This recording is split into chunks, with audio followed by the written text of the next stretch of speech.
Bhutan luxury car മാഫിയയ്ക്ക് പിന്നിൽ വമ്പൻ സ്രാവുകളോ എന്ന് സംശയം. ഭൂട്ടാൻ കാർ കടത്ത് കേസിൽ ദുൽഖർ സൽമാന് കുരുക്കുമുറുകുന്നു. ദുൽഖറിനെ കസ്റ്റംസ് വീണ്ടും ചോദ്യം ചെയ്തേക്കും. താരപുത്രന് കുരുക്കുമുറുകുന്നു. കഴിഞ്ഞിട്ടില്ല. ഓപ്പറേഷൻ നുങ്കോർ തുടരുന്നു. നടൻ ദുൽഖർ സൽമാനെ വീണ്ടും ചോദ്യം ചെയ്തേക്കും. ഭൂട്ടാൻ ലക്ഷറി കാർ മാഫിയയ്ക്ക് പിന്നിൽ വമ്പൻ സ്രാവുകളുണ്ടോയെന്നും സംശയം. നിർണായക രേഖകൾ കസ്റ്റംസിന് ലഭിച്ചതായാണ് റിപ്പോർട്ടുകൾ. എല്ലാം സിനിമാ സ്റ്റൈലിലുള്ള ചോദ്യം ചെയ്യൽ രീതികളും. കേസിൽ അത്രത്തോളം പ്രധാനപ്പെട്ട രീതിയിലേക്കാണ് ഭൂട്ടാനിൽ നിന്ന് നികുതി വെട്ടിച്ചു കാറുകൾ ഇന്ത്യയിലെത്തിച്ച സംഭവത്തിൽ നടക്കുന്നത്.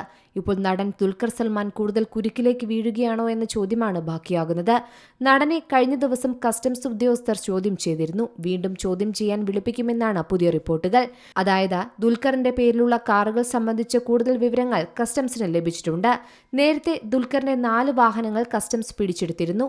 തിരിച്ചു വേണമെന്നാവശ്യപ്പെട്ടെങ്കിലും നടപടി വൈകുമെന്ന് ഉറപ്പായി കഴിഞ്ഞു. തുടർന്ന് ദുൽഖർ കോടതിയെ സമീപിച്ചിരുന്നു. അതിനെ തുടർന്ന് 2 വാഹനങ്ങൾ തിരിച്ചു കിട്ടുകയും 2 ഇപ്പോഴും കസ്റ്റംസിന്റെ കൈവശം നിൽക്കുകയാണുള്ളത്. തിരിച്ചു കിട്ടിയ വാഹനങ്ങൾ ഉപയോഗിക്കാൻ സാധിക്കില്ല എന്നതാണ് മറ്റൊരു കാര്യം. കൈവശം വെക്കാൻ മാത്രമാണ് അനുവാദമുള്ളത്. എന്നാൽ തുടർന്ന് നടത്തിയ അന്വേഷണത്തിൽ ദുൽഖറിന്റെ കൈവശം കൂടുതൽ കാറുകളുണ്ടെന്നും കസ്റ്റംസ് ഉദ്യോഗസ്ഥർ കണ്ടെത്തി. നേരത്തെ പിടിച്ചെടുത്തതിന് സമാനമായ രീതിയിൽ ഭൂട്ടാനിൽ നിന്ന് നികുതി വെട്ടിച്ചു കൊണ്ടുവന്നതാണ് ഇത്തരം വാഹനങ്ങളെന്നാണ് സംശയങ്ങൾ കൂടുതലാകുന്നത്. കൊച്ചിയിലും ചെന്നൈയിലുമാണ് ഈ വാഹനങ്ങളുള്ളത്.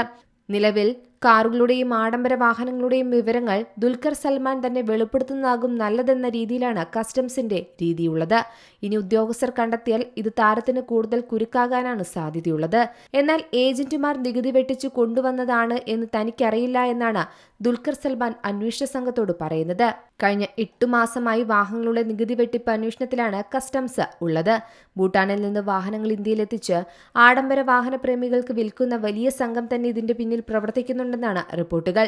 ഇവരുടെ വലയിൽ താരങ്ങൾ ഉൾപ്പെടെ നിരവധി പ്രമുഖർ വീണിട്ടുണ്ട്. അക്കൂട്ടത്തിലാണ് ദുൽഖർ സൽമാനും പെട്ടിട്ടുള്ളതെന്നാണ് റിപ്പോർട്ടുകൾ.